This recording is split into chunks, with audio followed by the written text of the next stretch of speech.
60 Minutes. Rewind. What Rod Laver is to tennis, what Jack Nicklaus is to golf, that's what Bobby Fischer is to chess.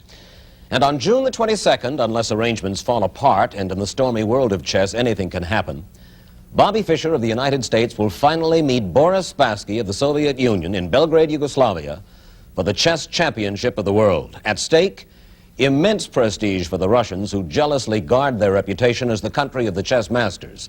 They've held the world title for 35 years, plus a purse of $138,500, the richest prize for a head-to-head confrontation in any sport but boxing. Boxing champions have been coming to the Catskill Mountains of New York for almost half a century to get in shape. But does a chess champion need to train physically? Take a look behind that window into the training headquarters of Bobby Fischer. Championship chess is a physically exhausting game. More than just a test of mind and will, it is a contest of physical endurance too. Bobby is 29 and he lives virtually a monastic life. Exercise is part of it. He lives alone, always in hotel rooms that seem barely larger than chessboards. The television set is his window on the world. Daytimes for his exercises, nighttimes for old movies. It is almost the only company he keeps. A lot of the time he won't even answer his telephone. He's shy, suspicious of strangers. It took us nearly 6 months to persuade him to sit for this television portrait. Fischer was a child prodigy. He began playing when he was 6. A prodigy, but never the darling of the chess world. From the beginning, he gave officials a hard time. He'll refuse to play a match because his special terms aren't met. It's either money or the number of games or the schedule of play. Nothing is ever quite right. He isn't even U.S. champion now because he refused to play under the conditions laid down by the U.S. Federation. And for the past month, he's been giving fits to the International Federation, too. Not enough money for the winner of the world title, he says. He's sure he's going to beat Spassky, and he thinks he's worth more than a mere $90,000. He's a stubborn young man. Sometimes he fights for principle, more often just for himself. Before we settled down to talk to Bobby, we asked him to play one of the coming generation's most promising players, 12-year-old Lewis Cohen. The game is speed chess.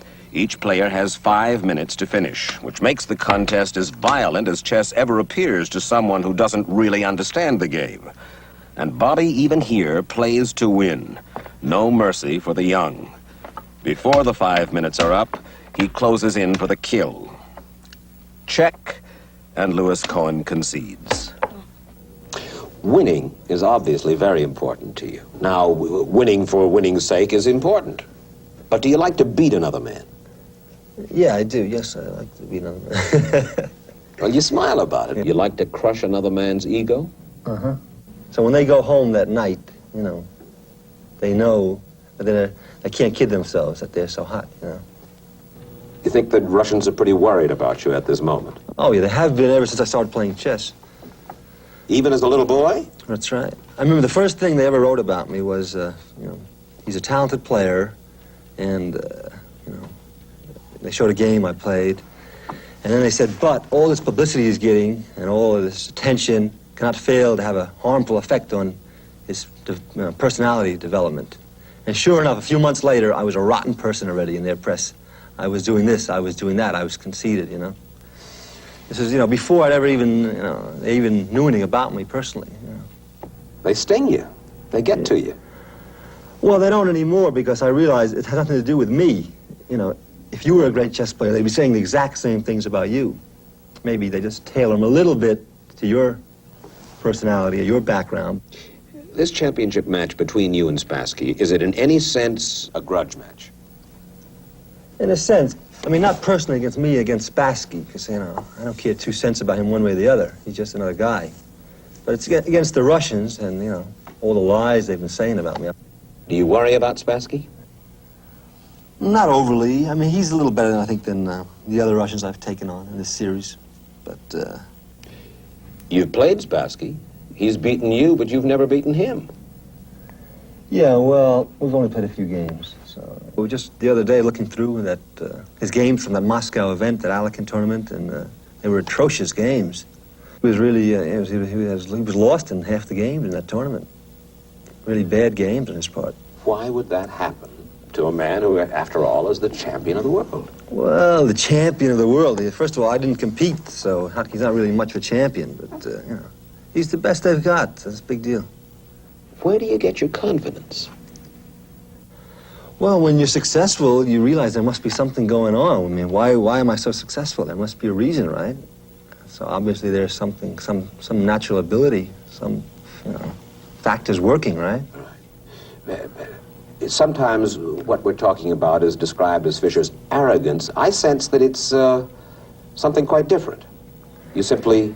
Yeah, this arrogance, like, people have been calling me arrogant for many years, but lately they're not calling me arrogant. Why? Because now, you know, I've been winning all these matches and I'm doing what I've always said I was, you know. So I used to say I was the best player in the world. Everybody's arrogant, terrible, conceited person, you know. Right. But this is just an obvious fact.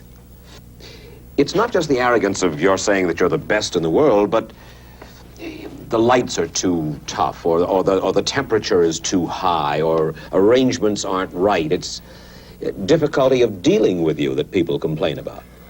Yeah, but the thing is, everybody was looking at it from the organizer's point of view, you know. The organizers, I mean, you wouldn't believe the kind of conditions they want us chess players to play in. And, For instance? Oh, I remember playing once. I played in Berlin. I played a match with the best players in Berlin, you know, American team against the Berliners. And, you know, I had guys leaning right on my head practically, smoking in my face, spectators. Is chess a tough game for the body as well as the mind?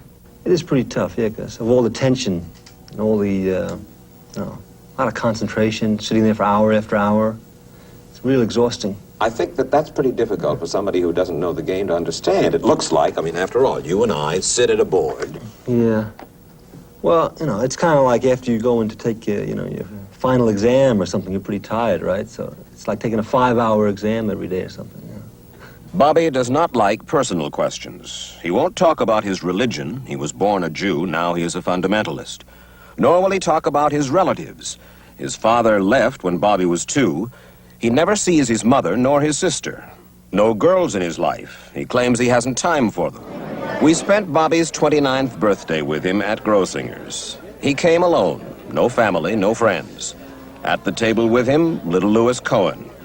And Bobby disdained the cake that we had ordered for him. Happy birthday to you. You were worrying about this? Why were you worrying about it? You know, I just don't go. First of all, I don't eat this kind of cake. Second of all, I don't go for these things. All right. Yeah. Shall we take it away, please? Yeah. All right. I appreciate it. His only constant companion is the big red book of Spassky, a collection of 350 tournament games that Boris Spassky, the man he wants to take the world title from, has played. Bobby's training for the title match consists of studying every one of those games, every move, every strategy. He carries the book with him everywhere as if to absorb its contents through his fingertips. He has no advisors, no coaches, no manager. He doesn't really trust anyone's advice. In a sense, his most reliable friends are the pieces on the board. His strategies, in life as in chess, are mysterious and his own. This summer, he will finally play Boris Spassky for the championship.